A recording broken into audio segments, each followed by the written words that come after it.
Hola, buenos días. Bienvenidos a todos al webinar Término de Giro. Este webinar es traído a ustedes por Informat, más de 45 años, entregando soluciones financiero-contables a las pequeñas y medianas empresas y sus productos Wigo Software Contable e INET ERP. Y hoy junto a EPCM Capacitaciones, aquí les voy a dejar cómo realizar una pregunta en Microsoft Teams. Hacen clic en el símbolo de interrogación y contestaremos sus dudas al final de la sesión. Hoy nos acompaña Patti Carrasco Messenger, directora ejecutiva y fundadora de EPCM. Hola Patti, ¿estás por ahí? Hola, hola. Hola, ¿cómo estás? Bien, ¿cómo están? ¿Me ves? Sí, te veo, todo bien. Hola, Ahora, hola. si quieres, Perfecto. puedes poner tu presentación. Muy bien. Aquí vamos. Vamos. Ya, ahí estamos. ¿Se ve? Se ve, perfecto. Perfecto, súper. ¿Ya? Ya. Bueno, ok. Muy buenos días a todos. Agradezco la inscripción. Hay harta gente conectada. Me parece que esto no iba a tener tanta atención, pero el término de giro en realidad es un tema que generalmente sí nos inquieta. Bueno, agradecida de Informatus Vigo por haberme invitado a este seminario y por lo tanto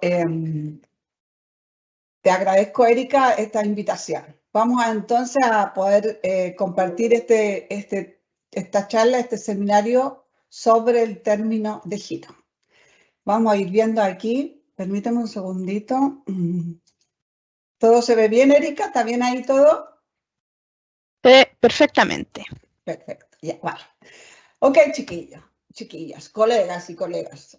Quizás no todos sean colegas porque como estaba esto de alguna manera público, pero bueno, aquí vamos a tratar de explicar todo esto de tal manera que podamos hacerlo un poco más fácil, esto que de repente posponemos, ¿cierto? Es un trámite en general que a los colegas en general nos da un poquito lata. O sea, yo diría que como que lo posponemos. Sin embargo, hay que terminarlo. O sea, generalmente el cliente cuando ya cesó sus actividades es necesario terminarlo, de lo contrario ahí va a ser un cacho para cada uno de nosotros. Por lo tanto, vamos a presentar esto visto desde este punto de vista. Vamos aquí a compartir opciones del puntero para ir mostrando. Entonces, vamos a hacer una descripción de lo que es el término de giro y los tipos del término de giro que hay. Vamos a hablar sobre las formalidades, plazos que se deben considerar, la documentación a presentar, impuestos que se deben pagar, ¿cierto? Porque no solo se tiene que pagar el impuesto del término de giro, sino que hay otros impuestos que hay que analizar. Y luego la determinación de la base imponible y vamos a ver el formulario 22, cómo es que llegamos al formulario y cuáles son cómo hay que llenarlos, ¿ya?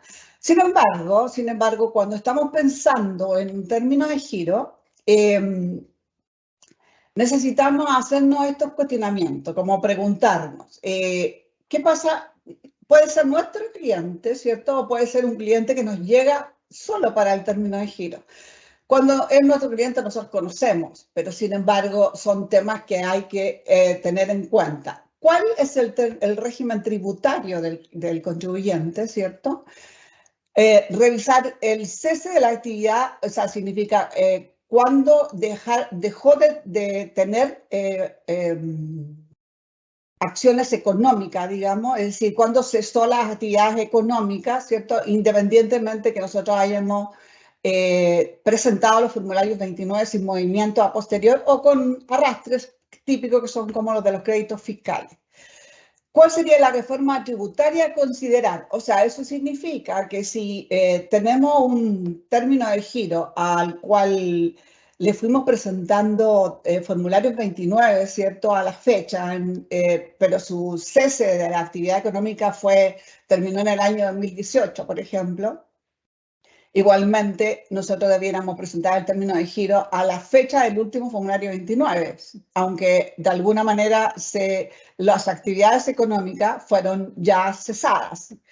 Entonces, en ese caso, esa es una opción, ¿cierto? Y la otra opción es que no hayamos presentado el formulario 29 y entonces tenemos que hacer un término de giro como retroactivo. Y eso significa, cuando hablamos de esto, de cuál sería la reforma tributaria a considerar, es porque, claro, o sea, si vamos a hacer un término de giro al año 2018, no vamos a poder regirnos sobre lo que hoy día dicen la normativa, sino que lo que decía, según la ley 20.899 y la 20.780, ¿cierto? Luego, elegir u organizar la fecha más adecuada para el término de giro. Claro, esto se refiere un poco a que al cerrar nuestro proceso, cómo está nuestro activo realizable, por ejemplo, cómo está el activo fijo. Tenemos algunas situaciones tributarias pendientes, como por ejemplo haber solicitado el crédito al 27 bis, ejemplo.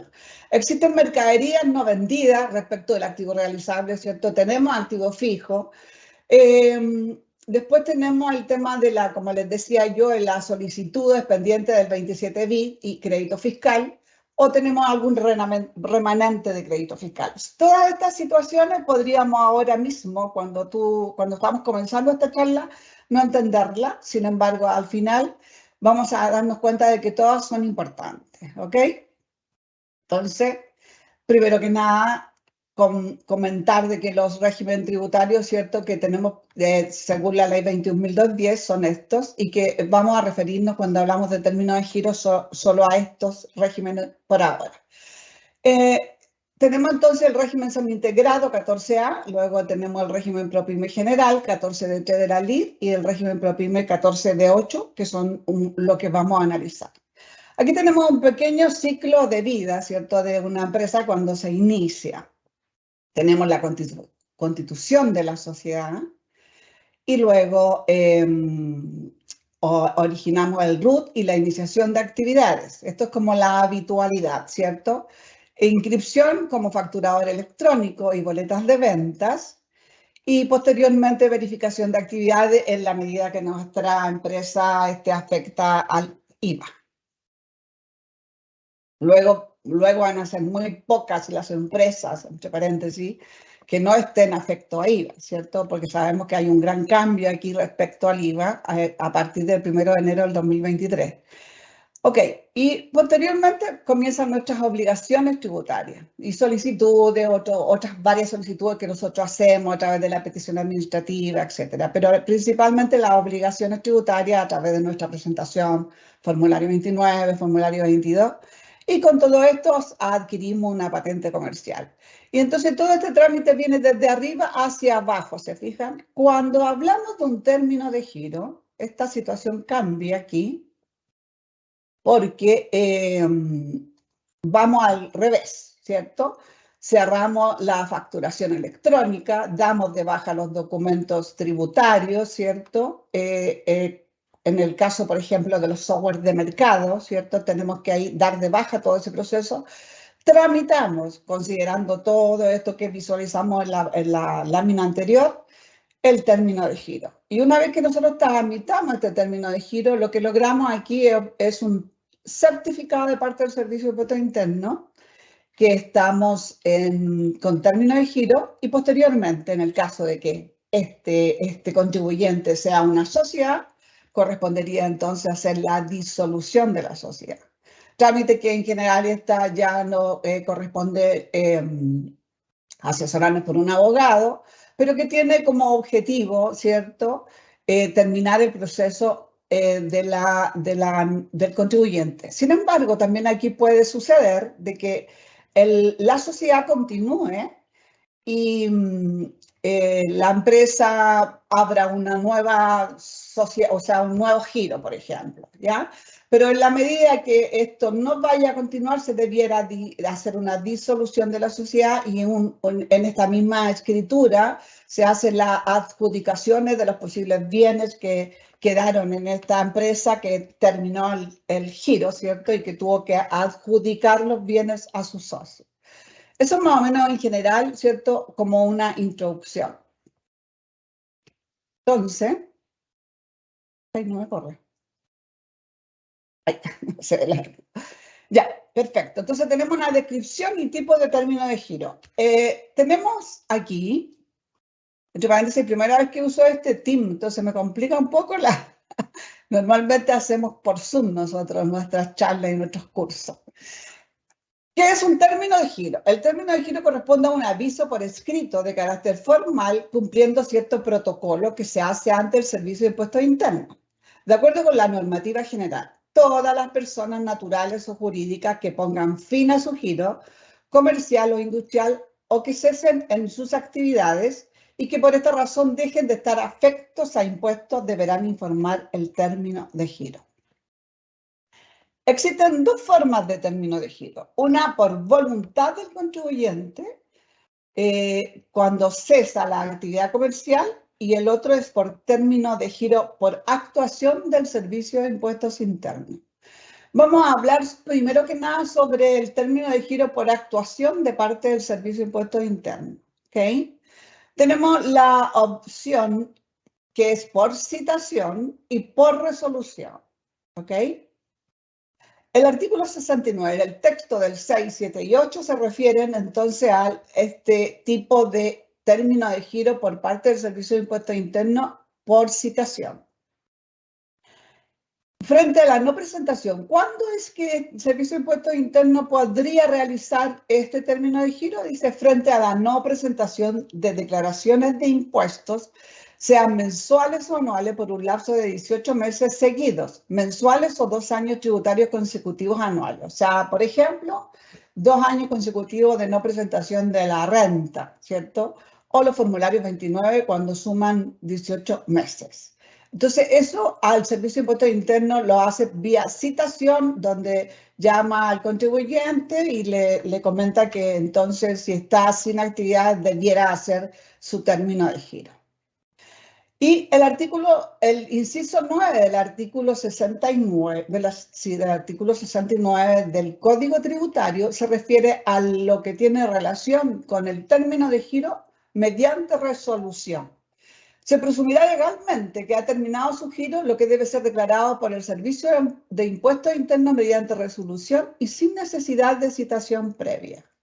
El servicio podrá realizar el término de giro cuando cuente con los antecedentes que permitan establecer que una persona, entidad o agrupación sin personalidad jurídica ha cesado su giro o actividad económica indicados en el inciso final del artículo 69, sin que haya dado aviso respectivo. O sea, solo es por resolución y habiendo cumplido todas estas condiciones, ¿cierto? ¿Cuáles son estas? Podrá el servicio dará inicio al procedimiento cuando la persona, entidad o agrupación cumpla con presente 36 meses o más periodo tributario continuo sin operación. B. No tenga utilidades ni activos pendientes de tributación o no se determinen diferencias netas de impuestos y no posea deudas tributarias, ¿cierto? Cumpliendo con esas, sin embargo, no es posible que el contribuyente pueda solicitarlo. Eso es desde el punto de vista del Servicio de Impuestos Internos. Tendría que cumplir esas condiciones como para tener la opción de que quizás podamos en el fondo ser parte de esta elección de los contribuyentes en cuestión, ¿cierto? Esto es por resolución. Por lo tanto, aquí este año, 2022, hemos tenido 3 resoluciones respecto de esto y recientemente tuvimos una el 4 de octubre, donde se declara entonces el término de giro de los contribuyentes que presentan esta condición. Y que, por supuesto, nosotros los colegas en general un poco nos encanta la idea porque nos evitamos el trámite un poquito tedioso al término de giro. Sabemos que en general el trámite en sí no nos gusta mucho. O sea, por lo menos eso es lo que de alguna manera yo he entendido, de que siempre como que lo posponemos, ¿cierto? Lo dejamos como pendiente y bueno, y hacemos esto de presentar el formulario 29 sin movimiento, ¿cierto? Por 3 años, como para efecto, ojalá que el servicio nos considere en esta opción y así nos evitamos todo el posible trámite. Si nosotros, porque existieron 3 resoluciones y una cantidad de contribuyentes que está formando parte de este término de giro que es por resolución. Si nosotros creemos que somos parte como empresa de esta opción, lo podemos consultar aquí. En consultar la situación tributaria de terceros, aquí ponemos el RUT de nuestro cliente o nuestro propio RUT si somos empresarios, ¿cierto? Y posteriormente consultamos la situación y por lo tanto si nosotros estamos formando parte de ese proceso, nos va a salir aquí el aviso. Dice aviso, término de giro, persona jurídica o persona natural en el caso de que fuera un contribuyente o un empresario individual. Por lo tanto aquí estaría, dice que la fecha sería a contar de la resolución. Y bueno, lo que nosotros tenemos que hacer ahí es solicitar después el certificado de término de giro para efecto de poder seguir haciendo algún trámite, como por ejemplo cerrar la patente comercial, ¿cierto? Y eso sería entonces un término de giro por actuación del Servicio de Impuestos Internos. Ahora vamos a hablar sobre cuando es por voluntad propia del contribuyente, ¿cierto? Cuando cesa sus actividades. Formalidades, plazos que se deben considerar. La normativa principal del término de giro lo tenemos en el Código Tributario en el artículo 69. Y respecto del artículo de la LIR, ¿cierto? De la Ley de la Renta en el artículo 38 bis. En el primero, ¿cierto? Se habla sobre los procedimientos administrativos, sobre como los protocolos que hay que seguir, las formalidades, los documentos a presentar, ¿cierto? Cuáles son los formularios, los plazos y las multas. Y en el artículo 38 de la LIR tenemos la determinación de la base imponible. ¿De qué base imponible? Del contribuyente, dependiendo, ¿cierto? De cuál es el régimen tributario, ¿cierto? Porque varía respecto del régimen tributario. Eso es lo que vamos a ver un poquito más adelante. ¿Cómo determinamos el capital propio? Depende del régimen tributario. Si es que se pagó impuesto voluntario, ¿cierto? Ahí también habla el 38 bis. La reliquidación del global complementario, esto no es IDPC, es global complementario, vamos a cambiarlo después. Adjudicación de los bienes en el número 5 del 38 bis, que es un poco a lo que me refería al principio. ¿Ok? Pero vamos a hablar de lo que es el artículo 69, los procedimientos administrativos, ¿cierto? Las formalidades y todo eso. Aquí tenemos el artículo 69 en su inciso 1. Dice, todo contribuyente que por terminación de su giro comercial o industrial o de sus actividades deje de estar afectos a impuestos deberá dar aviso a través del Servicio de Impuestos Internos en la carpeta tributaria. Ahí me enredo entera. Deberá dar aviso al servicio a través de la carpeta tributaria electrónica al contribuyente. Perfecto. No voy a leer esto porque como es una charla y tenemos poco tiempo, entonces vamos a resumirlo aquí en la hoja segunda, donde dice, el artículo 69 se refiere a que el contribuyente deberá dar aviso al servicio a través de una carpeta tributaria electrónica, ¿cierto? Tenemos a la carpeta tributaria electrónica, deberemos acompañarle todo lo que tiene que ver con la determinación de la base imponible, ¿cierto? Todos los documentos necesarios para que avalen la base imponible, de esta determinación de capital propio, ¿cierto? Y también tenemos que adjuntar algunos otros documentos de periodos anteriores, ya se los voy a comentar. Deberá pagar el impuesto, ¿cierto?, del término de giro, que es la tasa del 35%, determinado a la fecha final de la fecha del término de giro, y deberá presentarlo en 2 meses siguientes a la fecha del término de sus actividades. Es decir, hay un plazo ahí, ¿cierto? El servicio tendrá un plazo después de todo esto, una vez recepcionado el expediente, la carpeta tributaria del contribuyente. El servicio tendrá un plazo de 6 meses para girar cualquier impuesto y certificar o certificar el término de giro. ¿Ok? A eso se refiere entonces el texto anterior. A partir del 1 de junio del 2020, con la ley 21.210, el trámite de aviso y declaración de término de giro se envía exclusivamente vía internet salvo las excepciones que contempla la norma. Bueno, en realidad, a partir de la ley 21.210, todos los trámites del Servicio de Impuestos Internos se hacen a través de del expediente electrónico, carpeta electrónica, a través de Internet, ¿cierto?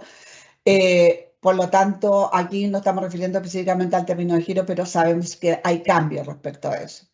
¿Cómo se hace? Servicios online, menú término de giro, opción a declarar término de giro y luego para su envío debe autentificarse con el root y la clave tributaria. ¿Ok?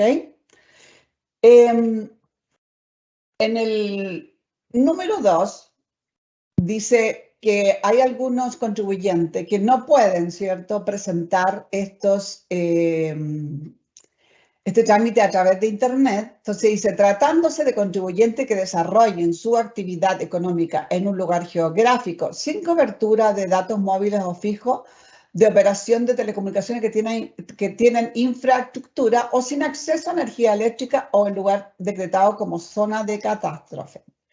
No estarán obligados a efectuar la declaración de término de giro mediante la carpeta electrónica, pudiendo optar por hacerlo en la oficina. Sin embargo, esto tiene que ser absolutamente demostrado, ¿ya?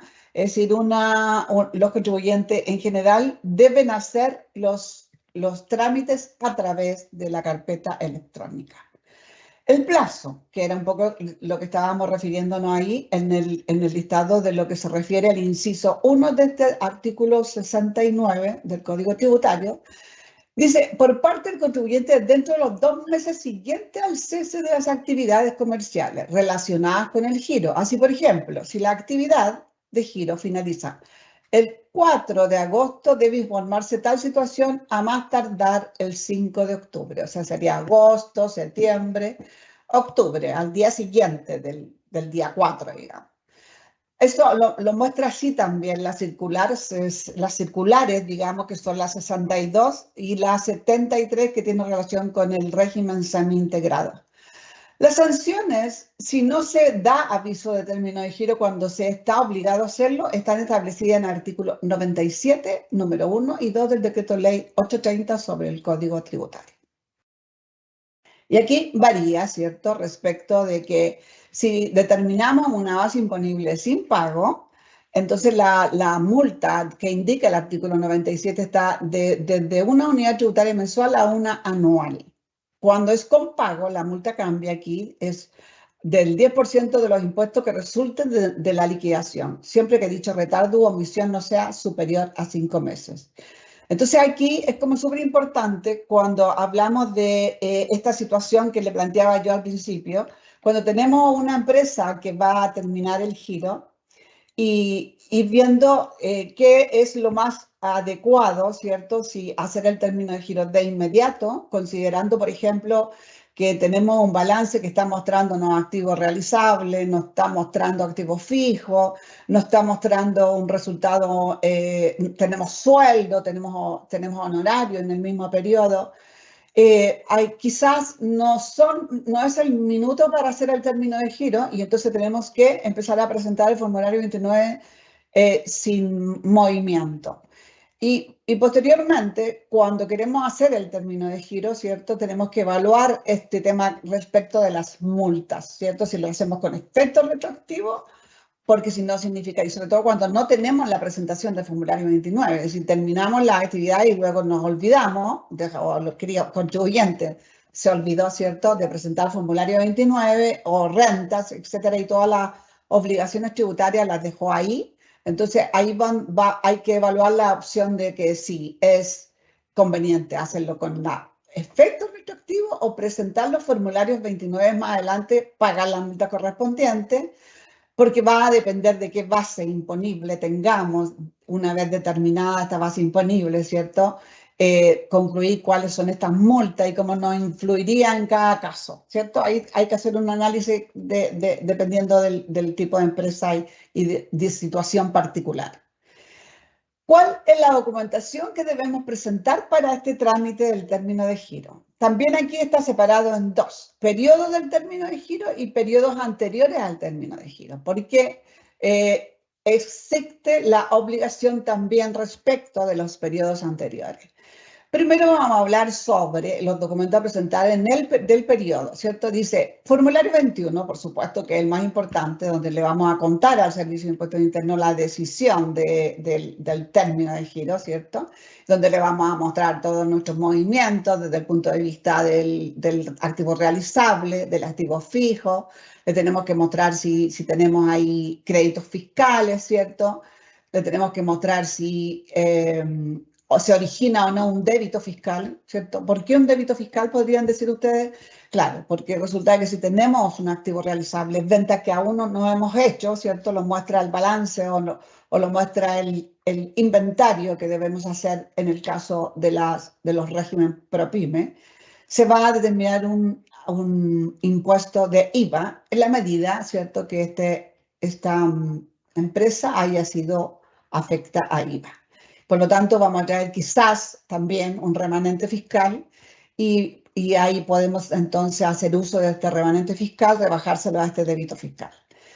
Tenemos que presentar el balance al término del giro, ¿cierto? A la fecha del término de giro, la base imponible a la fecha del término de giro, las declaraciones juradas del año del término de giro. Estas declaraciones juradas, supongamos que nosotros terminemos el giro en junio del 2022. Por lo tanto, las declaraciones juradas que hay que considerar ahí son las de la T 2023, ¿cierto? Pero como no existen aún, entonces se tienen que presentar en Excel, ¿ya? Lo ideal es que cuando nosotros terminemos el giro no tengamos que presentar declaraciones juradas como algunas que nosotros podemos ir, en el fondo, manejando, si podemos verlo así. Si en el periodo en cuestión tenemos trabajadores o si en el periodo en cuestión tenemos pagos de honorarios, o sea, podríamos posponer este término de giro para el próximo año cuando ya visionamos que no vamos a tener movimientos, ¿cierto?, de trabajadores y ese tipo de cosas, porque así nos vamos a tener que presentar esta DJ, porque esta DJ igual queda un poquito coja, estas dos, digamos, y también la de retiro, porque si terminamos el giro en el fondo en el medio del año o en algún mes anterior a la fecha del periodo comercial, vamos a quedar un poquito con información ahí en el limbo, si pudiéramos verlo así. Pero principalmente no como la empresa que termina el giro, sino que los involucrados, o sea, son como los trabajadores, los contribuyentes que son a los que le hemos pagado boletos honorarios, incluso nuestros socios por la DJ de retiros, por ejemplo. Entonces, lo ideal es que no tengamos la necesidad de mandar las DJ principalmente de sueldo, donde más se involucra mucho más gente, y las de honorario. Y para eso tendríamos que entonces concluir que es mejor posponerlo un año más, que es una sugerencia ahí. Luego tenemos que adjuntar el certificado de deuda fiscal emitido por la Tesorería, que cabe señalar que este certificado de deuda tiene un vencimiento de un año, o sea, de un mes, perdón, por lo tanto hay que ir renovándolo. O sea, cada vez que nosotros presentemos la carpeta tributaria, toda esta documentación, ¿cierto? Se abre el expediente, etcétera, y el fiscalizador va a chequear, va a revisar y va a encontrar todo perfecto, pero podría encontrarse con el certificado de deuda fiscal vencido. Y eso significa entonces que lo va a dejar en carpeta, lo va a dejar pendiente. Por lo tanto, no es positivo para nosotros, porque si nosotros comenzamos el trámite, queremos que salga lo más pronto posible, ¿cierto? Entonces, lo que aquí se sugiere es que estar atento y si, como se supone que este trámite podría, ¿cierto?, durar hasta 6 meses, recordemos que es el plazo que tiene el Servicio de Impuestos Internos, entonces, ojalá se dure muy poquito, digamos, pero supongamos que esto suceda, hay que tratar de ir renovándole el certificado de deuda. Y como en el mismo formulario 21 hay una parte abajo que también se la voy a mostrar en las últimas láminas, donde se pueden ir adjuntando documentos, ¿cierto? A veces sucede también que el fiscalizador rechaza o solicita más documentación a través del correo electrónico, ¿cierto? Y se le tiene que ir adjuntando más información al expediente en cuestión. Dentro de eso se puede ir, entonces, actualizando el certificado de deuda. Luego está la documentación timbrada, todos aquellos folios timbrados que utilizamos, ¿cierto? Que también tenemos que, y no lo usamos, tenemos que como devolverlo virtualmente. O sea, aquí lo que se sugiere es como hacer mención, es decir, a través de un escrito poner que tenemos todos estos folios timbrados y no utilizados y que estarían a disposición del servicio, en realidad, porque al final acordémonos que todo es virtual, pero hay que hacer mención, así lo dice la norma. ¿Ya? Bueno, por supuesto que el balance, la base imponible, ¿cómo se llama? Todo aquello que tiene que ver con la determinación de la base imponible, que sería el registro de rentas empresariales, ¿cierto? Que sería el capital propio determinado, tiene que estar emitido en un folio timbrado, firmado por el contador y por el representante legal. Eso es del periodo del término de giro. O sea, con esto nosotros vamos a determinar, ¿cierto?, la base imponible del término de giro y con los balances vamos a terminar el proceso de renta. Porque recordemos también de que cuando vamos a hacer un término de giro, lo que tenemos que hacer es simular una operación renta. Es decir, vamos a pagar el término de giro, pero además, previo a la determinación de la base imponible del término de giro, estamos en una operación renta. Vamos a simular una operación renta. Entonces tenemos que determinar la base imponible, determinar el capital propio, determinar los registros de rentas empresariales, actualizarlo a la fecha, ¿cierto? Dependiendo del régimen. Y con eso recién esa información es necesaria para que nosotros determinemos la base imponible, ¿ya? Del término de giro, que es lo que nos convoca.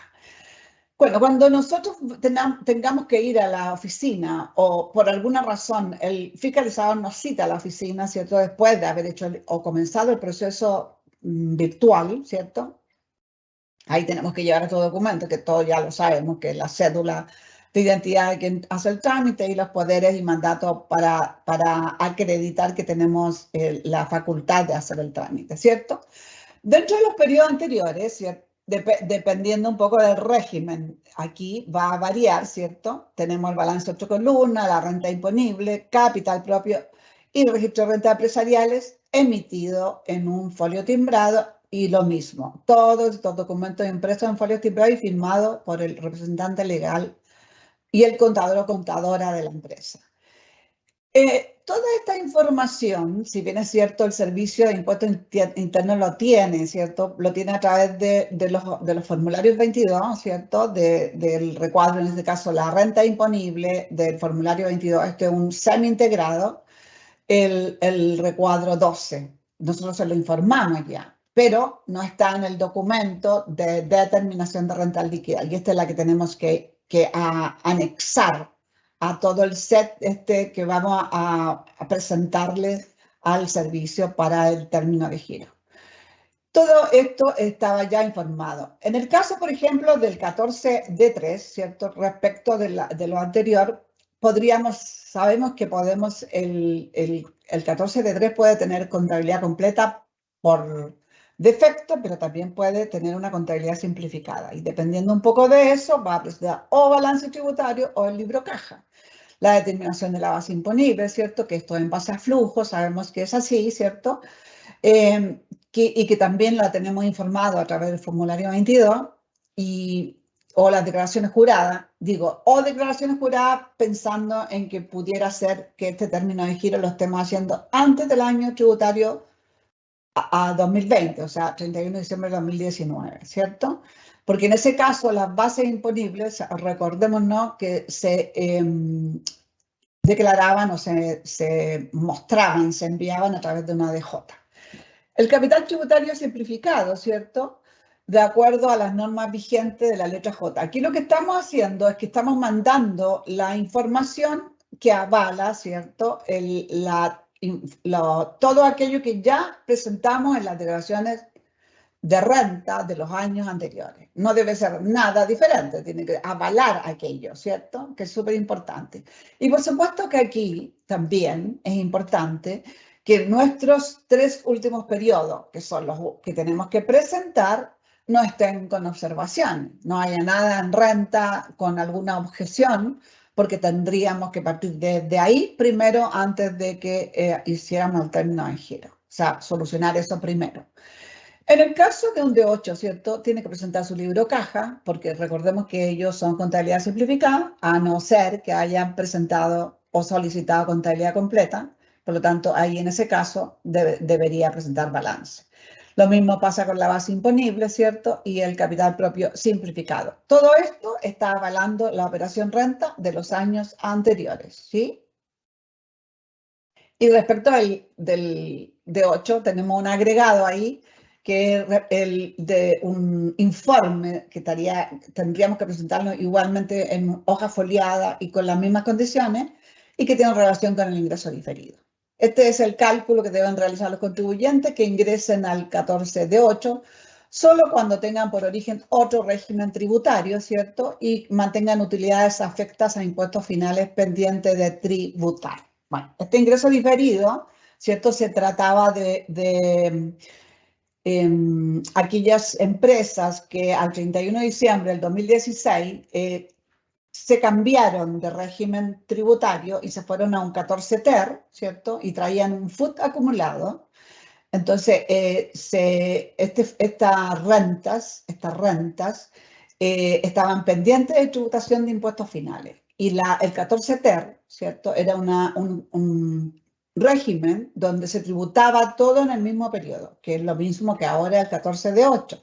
Entonces, el legislador le dio la oportunidad al contribuyente que se cambió para pagar todo este impuesto que debió pagarlo en un solo momento para que lo pudiera diferir, ¿cierto?, en 5 años.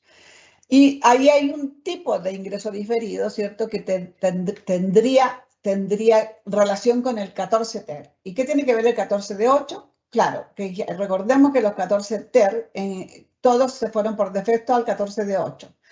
Sin embargo, de aquel proceso, lo más probable es que ya no quede nada, ¿cierto? Porque ya se debió haber tributado, ya pasaron 5 años. Sin embargo, hubo muchas empresas que no hicieron esto y que como no hubo fiscalización en ese periodo, que fueron 3 años, 2017, 2018 y 2019, al 2020, cuando comenzó la 21.210, todavía habían contribuyentes en estas condiciones y no habían pagado este ingreso diferido. Entonces fue la oportunidad que les dio la 21.210 a través de sus artículos transitorios de regular esto. Pero además, también hubo un tercer ingreso diferido respecto de aquellos régimen que eran de la renta atribuida o régimen semi-integrado al 31 de diciembre del 2019, que se cambiaban a un D8,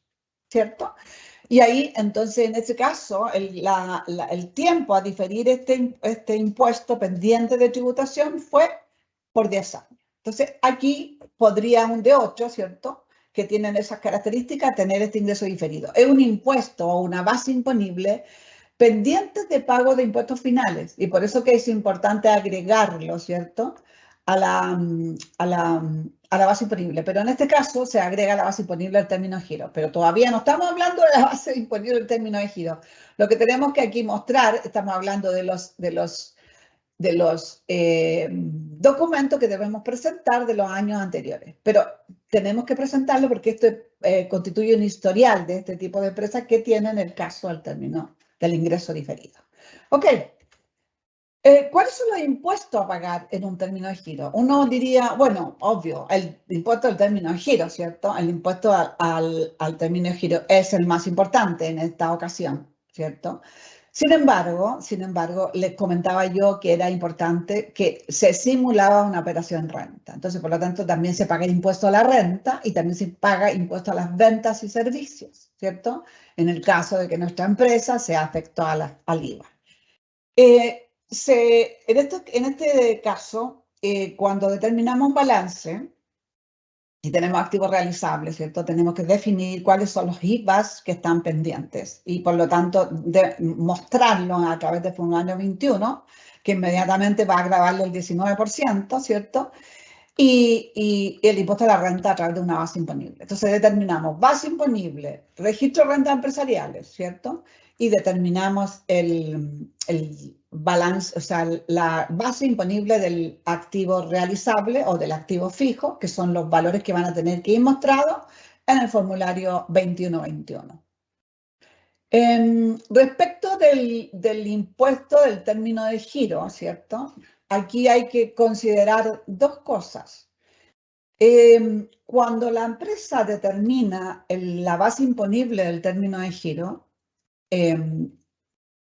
se debe basar, en el caso del semi-integrado y del 14 de 3 ProPyme, ¿cierto? Donde existen los registros de rentas empresariales, es la herramienta necesaria para poder concluir esta base imponible. Y va a depender de sobre qué base va a pagar este 35%, mirando y visionando qué tipo de socio tiene esta empresa que está haciendo este término de giro. En el caso, por ejemplo, de que existan socios que son personas naturales, ¿cierto? Esta base imponible estaría afecto al 35%. En el caso que sean personas jurídicas, esta base imponible o la proporción que le corresponda no va a pagar el 35%, sino que la proporción de esta base imponible determinada se asigna al socio dueño de esta empresa, ¿cierto? O socio de esta empresa que está haciendo término de giro, y este socio en cuestión, persona jurídica o empresario individual, ojo, debe registrarla y debe controlarla en su registro de rentas empresariales. En el caso de que sea una persona natural, ¿cierto? Tiene la opción de reliquidar el impuesto del global complementario, en la medida que le convenga, porque este es un beneficio, ¿ya? Va a depender de las tasas, en qué tramos cayó en los años anteriores. Y aquí hay un tope de 10 años o desde que el dueño en cuestión, desde la fecha en que es dueño, digamos, de los derechos sociales o de las acciones. ¿Ok? Dice, diferencia según régimen tributario. El cálculo dependiendo del régimen tributario y otros cálculos.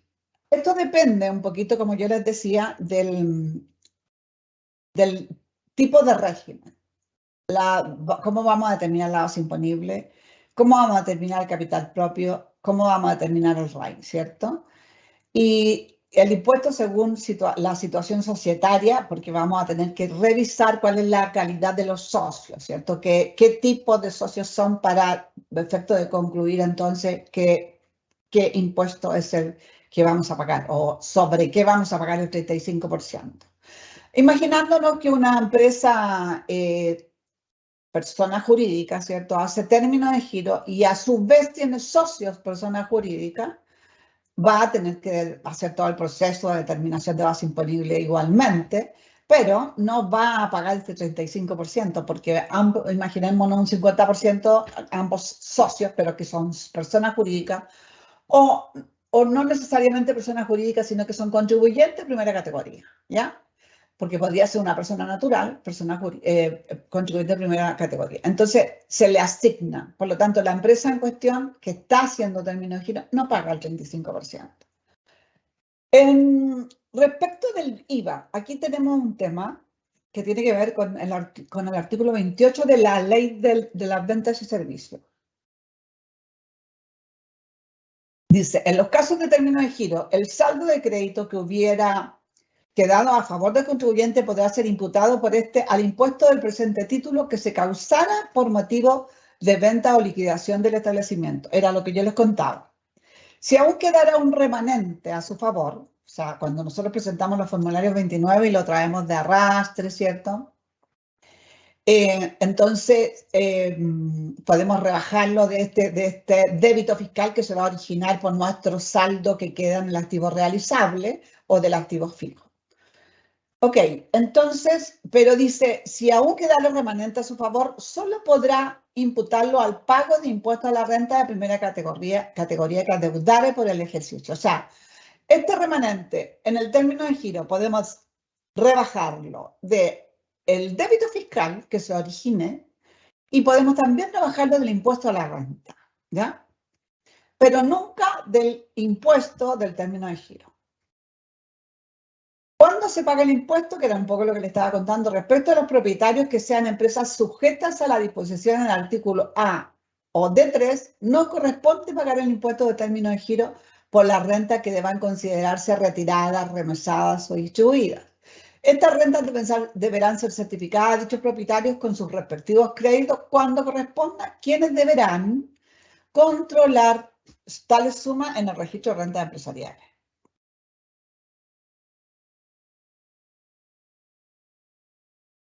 Ok, que era un poco lo que ya le había dicho. Determinación de la base imponible al término de giro, que esta es la parte que habla del artículo 38 bis. El artículo 38 bis determina habla de la determinación de la base imponible, ¿cierto? De la determinación del capital propio, reliquidación, habla del impuesto voluntario posible que pudo haber pagado el contribuyente que está terminando el giro, ¿cierto? El efecto que eso pueda tener, y del valor tributario donde se adjudican los bienes. Vamos entonces a referirnos al artículo 38, número 1, donde se habla sobre la determinación de la base imponible de los régimen, ¿cierto?, del 14A. La empresa que declaren sobre la base de su renta efectiva según contabilidad completa, sujeta a las disposiciones de la letra A del artículo 14, o sea, semi-integrado, deberán considerar retiradas, remesadas o distribuidas las rentas a cantidades acumuladas en ella, ¿cierto? Incrementada en un 100% por el crédito de primera categoría, o sea, sobre el SAC. Por eso que era importante hacer notar de que para determinar esta base imponible necesitamos el registro de rentas empresariales, porque el SAC aquí tenemos que incrementarlo, tenemos que agregarlo a la base imponible, y donde controlamos el SAC es en el registro de rentas empresariales, ¿cierto? Vamos a ver aquí el cuadrito de la determinación. Dice, capital propio positivo o negativo determinado a la fecha del término de giro, según lo dispuesto en el número 10 del artículo 2. O sea, es decir, como habíamos dicho que simulábamos, ¿cierto?, una base, una operación renta, ya tenemos determinado el capital propio y ese es a la fecha del término de giro, ese es el valor que iría ahí, ¿cierto? Le debemos incrementar el saldo negativo del REX, ¿cierto? En el caso de que existiese. Luego vamos a tener que sumarle los retiros en exceso, aquellos retiros que algunos contribuyentes traen pendientes del año 2014, ¿cierto? Que son casos un poco más especiales. El saldo positivo del REX se lo debemos restar. Posteriormente, debemos entonces restar todo aquello que tiene que ver con el capital aportado y pagado. Bueno, ¿qué es lo que buscamos aquí? Cuando queremos ir a la base imponible del término de giro, vamos a buscar lo mismo que buscamos en el RAI, cuando determinamos el RAI. Solo que la única visión es que con esto nosotros determinamos RAI y tenemos la continuidad de la empresa. Hoy día la empresa se termina, ¿cierto? Entonces, lo que vamos a buscar son todas aquellas rentas que están pendientes de tributación. ¿De qué? ¿De qué? De los impuestos finales, ¿cierto? Por lo tanto, es importante aquí rebajar el capital, ¿cierto? Son valores que no están afectos a impuestos finales. Los saldos positivos de red tenemos que restárselos, ¿cierto? Porque son rentas no afectas a impuestos, ¿cierto? Recordemos que el REX tiene las rentas exentas, ¿cierto? Los ingresos no renta, tiene los RAP, etcétera. Por lo tanto, eso ya están con tributación cumplida. El EasyFood también podría estar acá, ¿cierto? Están con tributación cumplida. Debemos restárselo porque en este capital propio determinado tenemos todo incluido, pero aquí debemos extraerlo, sacarlo, porque lo que tenemos que buscar, ¿cierto?, es la base imponible de aquello que no ha pagado impuestos finales. Esa es la idea, ¿cierto? La normativa nos dice que debemos agregarle el SAC que traíamos acumulado, se incrementa y con eso llegamos a la base imponible del término de giro. Esa base imponible entonces es la que tenemos que aplicarle el 35%. ¿Cuándo? Cuando nuestros socios sean todas personas naturales. Cuando son personas jurídicas debemos concluir cuál es la parte que le corresponde, ¿cierto? Ese 35%. Ahí ya. Respecto del número 2 del artículo 38, habla sobre ProPyme general. Y aquí hay una cosa importante, ¿cierto? Respecto de lo que el ProPyme como característica tiene, ¿cierto? Que recordemos que este régimen no tiene corrección monetaria al ProPyme. Y aquí hay algunas cosas que son importantes considerar. Las empresas acogidas al número 3 de la letra D del artículo 14 y cuyos propietarios tributan en la base de retiro deberán considerar retiradas, remesadas, indicadas en el número 1 precedente y tributar según la regla señalada. Deberán considerar, esto es lo importante, como capital propio tributario de la empresa al determinado considerando el siguiente valor de los activos. Aquí hay una gran diferencia respecto del 14 de 3, o sea, del 14 semi-integrado, ¿cierto? Porque en el semi-integrado traíamos todo actualizado según el artículo 41, número 1, depreciado según el artículo 31, número 5, ¿cierto? Pero acá el de 3, a partir del 1 de enero del 2020 cambió, porque aquí le estamos rebajando el activo fijo pagado a la base imponible, no estamos aplicando depreciación. Pero aquí el sistema nos dice que nosotros tenemos que reconstituir la situación, ¿cierto? Dice, en aquellos que forman parte de su activo realizable valorados según un costo de reposición. Los bienes físicos de su activo inmovilizado a su valor actualizado al término de giro conforme al artículo 31, número 5, eso es depreciación, y artículo 41 aplicando depreciación normal. O sea, significa corrección monetaria. O sea, esta es la parte importante, porque si nosotros tenemos un D3, ¿cierto? Tenemos que hacer un inventario, ¿cierto? Y por lo tanto concluir ahí cuáles son nuestros activos realizables todavía que tenemos ahí pendientes de venta, cuál es nuestro activo físico que tenemos, y ahí reconstituir escena, reconstituir en el fondo buscar o colgarnos de los posibles controles que traíamos al 31 de diciembre del 2019, ¿cierto? Porque ahí estábamos obligados, teníamos contabilidad completa, libros de auxiliar de activos fijos, etcétera, libro auxiliar de activo realizable. Entonces, por lo tanto, eso es lo que tendremos que reconstituir. Eso es importante en este D3, cambia la situación. Y hay otra cosa que cambia notoriamente respecto de lo que es la corrección monetaria, que tiene que ver con el capital. Porque recordemos también que cuando nosotros rebajamos en el recuadro, en el caso del D3, está el recuadro 19, ¿cierto? Donde nosotros mostramos el capital propio tributario simplificado en el recuadro 18, es el RAI. Cuando rebajamos el RAI, el capital del RAI, digamos, nosotros no tomamos el capital reajustado. Es como que se congeló el 31 de diciembre del 2019. Lo traíamos reajustado, pero ahí se congeló y lo repetíamos, igual que el año anterior, a tributario 2021, a tributario 2022. Aquí tenemos que volver a reajustarlo, ¿ya? Este esquema, digamos, este cuadrito lo saqué de la circular 62, digamos, donde está ahí mostrado y dice entonces que debo determinar esta base imponible de capital, dice capital positivo determinado de acuerdo a las normas del artículo 41 a la fecha de término de giro. Ahí se fijan ustedes, no es el capital propio simplificado, porque ese capital propio simplificado nos servía para la operación renta, ¿cierto? Pero no para la determinación del capital del término de giro. Y todo lo demás continúa igual que el cuadro anterior, excepto lo del capital, que debemos rebajárselo reajustado, ¿cierto? Es importante rebajarlo reajustado también porque va a determinar una base imponible menor, ¿ya? ¿Cierto? Porque vamos a rebajar un valor mayor. Ese sería el 14 de 3. Y respecto del 14 de 8, tenemos aquí una situación también especial donde dice que la empresa para calcular este impuesto del término de giro deberán practicar un inventario final en el que registrarán los bienes conforme con las mismas reglas anteriores a los que me referí respecto del 14 de 3, ¿cierto? El inventario hay que reajustar de acuerdo al artículo 41, corrección monetaria, y hay que reajustar y depreciar, tomar en consideración las depreciaciones, ¿cierto?, normales, que indica el 31, número 5 de la ley. Las diferencias de valor que se determinan entre la suma de las partidas señaladas en dichos números y en el monto de las pérdidas determinadas conforme a esta ley al término de giro se grabarán con el impuesto final, ¿cierto?, Y en caso de que tengamos impuesto diferido, que era un poco yo lo que les conté antes, se agregará a la base imponible porque lo que estamos aquí es cerrando el proceso. Todo aquello que esté pendiente en un D8 no hay nada pendiente, excepto el ingreso diferido, porque recordemos que se caracteriza por tributar todo en el mismo periodo, ¿ya?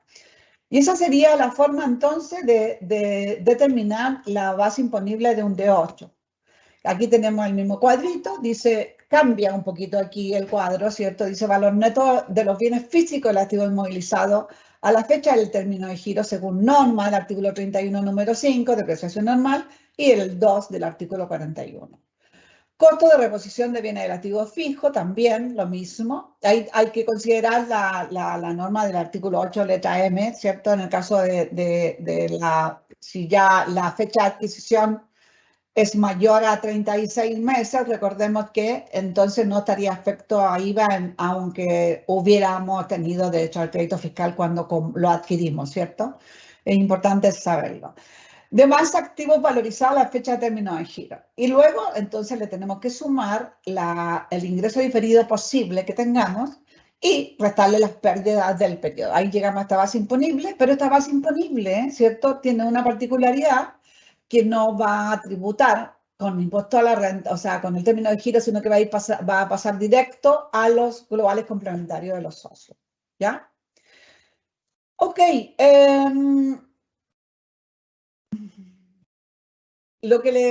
respecto de esto que tengo mostrado acá, dice el número 3 del artículo 38, dice, claro, cuando el número 3 del artículo 38 habla sobre la reliquiación, esta reliquiación es un beneficio que puede hacer uso la persona natural que está formando parte de este término de giro y puede hacerlo efectivo, ¿cierto?, en su global complementario en la medida que su global lo permita, o sea, es decir, sus tramos, sus rentas hayan caído en tramos bajos durante los periodos anteriores, porque si está tributando con un 40% no es un beneficio, ¿cierto? No corresponde. Ahora, todo eso está mostrado en el número 3 del artículo 38.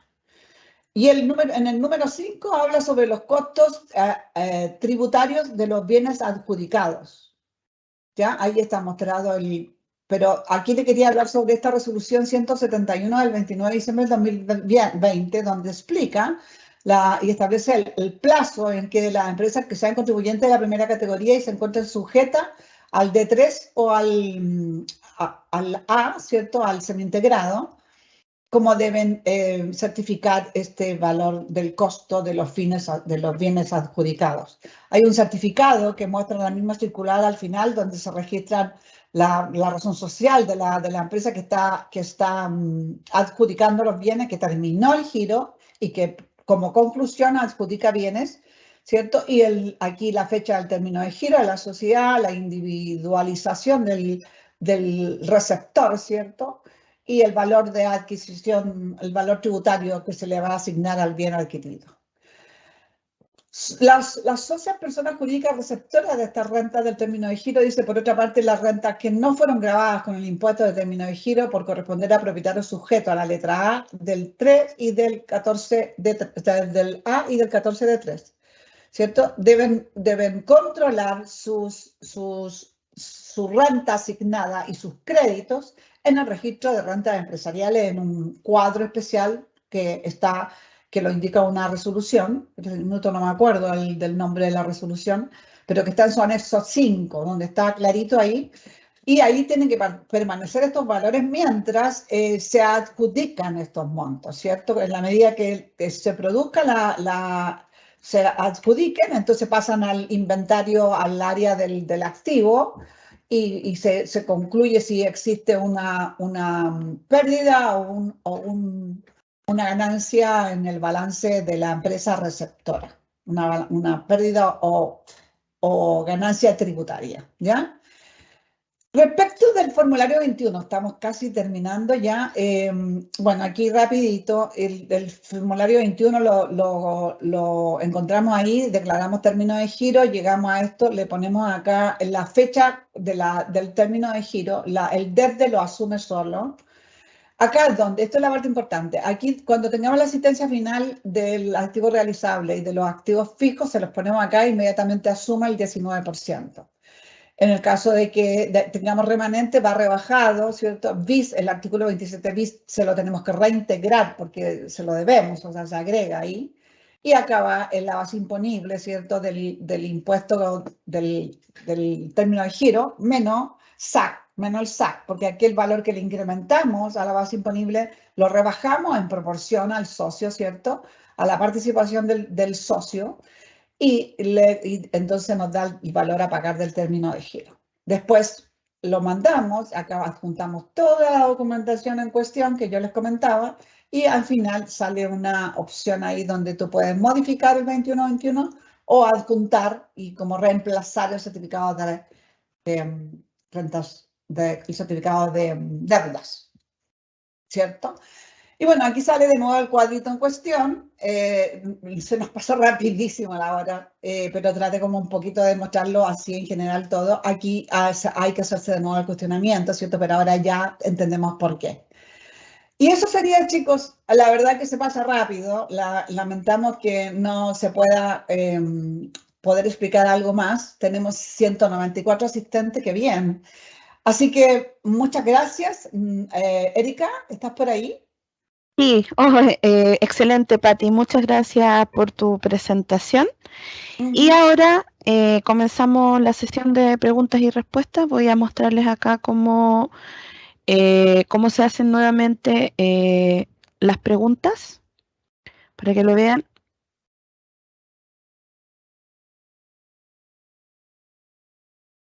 Y ya tenemos 6 preguntas. Si quieres las puedes leer. Ok, estoy aquí, porque todo esto es nuevo para mí, chiquilla. A ver, voy a tratar de abrir esto aquí. Ya, ahí estoy viendo la pregunta. Ya, dice, hola, un notario que tiene inicio de la segunda ya no ejerce, debe hacer término de giro. Sí, todas las, ¿cómo se llaman? Los términos de giro en segunda categoría son súper fáciles. Debiera hacerlo. O sea, en general, el Servicio de Impuesto Interno intenta no tener abierto nada que no esté funcionando. Entonces, siempre llama a hacer término de giro, aunque seamos de segunda categoría, si no tenemos un movimiento, ¿cierto? Tenemos cese de actividad. ¿Se puede recuperar, Fernanda, dice, ¿se puede recuperar en un término de giro si existe saldo en SAC en mi registro de rentas empresariales? El SAC, Fernanda, sirve para pagar el impuesto del término de giro. El SAC se agrega, ahí tengo el teléfono. El SAC se agrega a la base imponible del término de giro, ¿cierto? Y además después se utiliza y se rebaja el impuesto determinado. Así que sí, esa es la respuesta. Después la Fernanda también dice, buenos días, ¿cómo procede el término de giro de una persona fallecida? ¿Hay un plazo para presentar? Y subirse un plazo, ¿cómo se presenta en su momento de expirar? Bueno, la persona fallecida en general es, no sé si han oído hablar de muerto vivo, ¿cierto? Tiene una prolongación de 3 años para cerrar todo su proceso tributario, ¿cierto? Que está mostrado en el artículo 5 de la LIRA. Al parecer ahí puede continuar con su tributación y cerrar todos sus procesos y por lo tanto hacer el término de giro, pero no necesita hacerlo de inmediato, ¿cierto? Tiene 3 años para poder cerrar sus procesos. Hola, profe. Gregory Rodríguez. Hola, profe. En el caso de los contribuyentes del régimen ProPyme general, ¿deben calcular el 38 bis actualizando el capital aportado? Lo pregunto por el tema que no son afectados al próximo. Justamente, Gregory, sí, así es. Lo que pasa es que así lo dice la norma del número 2, ¿cierto? Debe ser, del artículo 38 bis, debe ser actualizado el capital propio. Y de hecho el recuadro o el cuadro que si tú lo revisas en la circular también que está mostrado ahí, la circular 62, ¿cierto? Porque estamos hablando de un 14 de 3, llama la atención, por supuesto, porque un 14 de 3 no lleva corrección monetaria. Pero recordemos que eso es para la operación renta. En el caso del capital propio, sí, aparece el concepto de corrección monetaria, aparece el del capital propio tributario, ¿cierto? El capital pagado, aparece el concepto de reajustabilidad Y además aparece el concepto de la depreciación, que ya lo teníamos un poquito ahí desaparecido o olvidado. Ahora, recomendación es que siempre, yo por lo menos desde EPCM Capacitaciones, siempre estamos sugiriendo que en general llevemos contabilidad completa. Por este tipo de cosas, porque por Dios, bueno, ahora han pasado solo 2 años, pero imagínate si hagamos, bueno, yo sé que hay cambios, no sé cuáles son los cambios ahí, todavía son solo especulaciones, pero cuando ya han pasado 5 años, reconstituir un libro auxiliar de activos fijos, súper complicado. Tenemos que actualizarlo, ¿cierto? Y tenemos que depreciarlo para terminar el giro. Creo que no tiene mucho sentido eso. Lo ideal es poder hacer todos los procesos como veníamos haciendo el 31 de diciembre del 2019 y luego, para efecto de la base imponible del D3, la base imponible de un D8, lo hacemos de acuerdo como indica la norma. Pero lo que es contabilidad propiamente tal, lo ideal es hacerlo como lo veníamos haciendo, con la corrección monetaria, con la depreciación. Sobre todo ahora que la corrección monetaria se va a elevar bastante. ¿Tenemos más preguntas? A ver, vamos a ver. Con respecto al respaldo. Ah, perfecto. Jorge Astorga dice, con respecto a los respaldos, ¿cuántos periodos hacia atrás desde el término de giro uno debe enviar al servicio? 3 años, Jorge. Y esos respaldos solo son los informes tributarios de los que hablábamos, base imponible, registro de rentas empresariales, determinación de capital propio, ¿cierto? Foliados y timbrados por el servicio impotente y firmados por contador y representante legal. Anónimo, dice, buen día, si el formulario 2121 asume la fecha, ¿cómo la puedo cambiar si quiero hacer un término de giro retroactivo? Tú tienes que poner, lo que tú tienes que poner en la fecha del término de giro que tú quieres poner, pues retroactivo. Siempre el servicio va a asumir el desde. O sea, me imagino que es del 1 de enero, ¿cierto? Estás terminando en el año 2017. Va a decir 1 de enero del 2017, eso es lo que va a asumir el servicio. Tú le vas a poner 30 de junio del 2017. Así que ahí está la respuesta. Es necesario tener la desafiliación electrónica y factura electrónica para cursar el término de giro cuando eres de mercado anónimo. No tiene nombre, es anónimo. Cuando tienes un software de mercado, sí. De todas maneras. Son las 11:05. No tenemos más preguntas al parecer, Erika. Creo que ya Sí que no. estaríamos. Sí, ¿Sí? parece que no. Ya estaríamos entonces. Reitero, muchas gracias por la presentación, Patti. Hay una pregunta. Hay Sí, una pregunta, dicen ahí si esto va a aparecer en, ¿cómo se llama esto? En YouTube. ¿Me permites sí, eso mismo iba a decir yo ahora, que vamos a enviar la grabación de esta sesión al correo con el que se inscribieron y va a estar en la página de YouTube también. Ya, así que esa es eso es lo que vamos a hacer. Muchas gracias, Patti. Muchas gracias a todos. Disculpa, Sí, Erika, sí, dime. un segundito que quería compartirle a los chiquillos algo. ¿Puede ser, por Claro, favor? por supuesto. Espérate, pareciera que tú ya dejaste de permitirme compartir, ¿o no? Puedes compartir si quieres, Puedo, ya. nuevamente. Sí. Déjame. Compartir, perfecto. Antes que se me vayan, por favor, no se vayan. Ya, aquí. Esto, lo que pasa es que, sí, si bien es cierto, le quería comentar, chiquillos, de que aquí hay una charla, dimos harta información, pero si por casualidad todavía te quedan dudas, tenemos nosotros en nuestra página EPCM Capacitaciones un taller grabado, ¿cierto? Tenemos estos talleres disponibles, pero dentro de esto está el término de giro. ¿Lo ves? ¿Se ve, Erika? Sí, sí se ve. Sí, perfecto. Bueno, aquí es más o menos como va, son varios videos chiquitos, ¿cierto? Que vamos a ir avanzando de a poco, dependiendo un poco del tiempo que tengamos, que es lo que menos tenemos, ¿cierto? Y aquí tenemos una súper noticia, porque si en caso te interese, aquí tenemos el temario, ¿cierto? Pero para aquellas personas que están aquí formando parte, ¿cierto? De esta charla y que todavía quieren, tenemos un súper descuento. Que es el 30%. El código es, ustedes escriben en la parte donde dice código de descuento, charla-uwigo. y van a tener inmediatamente automático un 30% de descuento. El costo del curso es 80.000, entonces por lo tanto ahí le rebaja el 30%.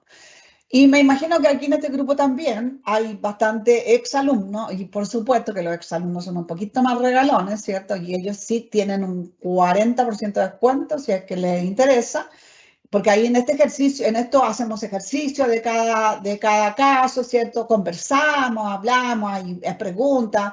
Es un taller grabado, pero están todas las preguntas de los colegas que se hicieron en su minuto, ¿ya? Eso sería, Erika. Buenísimo. Muchas gracias, Patti. Entonces, Está muy bueno los cursos y el descuento ahí, descuento Guido también. Así perfecto. que eso, pues, nos Bueno, vemos muchas gracias a entonces. todos, Sí, agradezco. Agradezco vuestra participación, chiquillos. Se inscribía mucha gente y hay bastantes asistentes también, pero se inscriben y luego van a tener el video en YouTube. Así que, chao, muchas gracias por todo. muchas Que estén gracias a muy los bien. participantes y nos vemos en un Adiós. próximo webinar. Chao, Chao, chao. chao.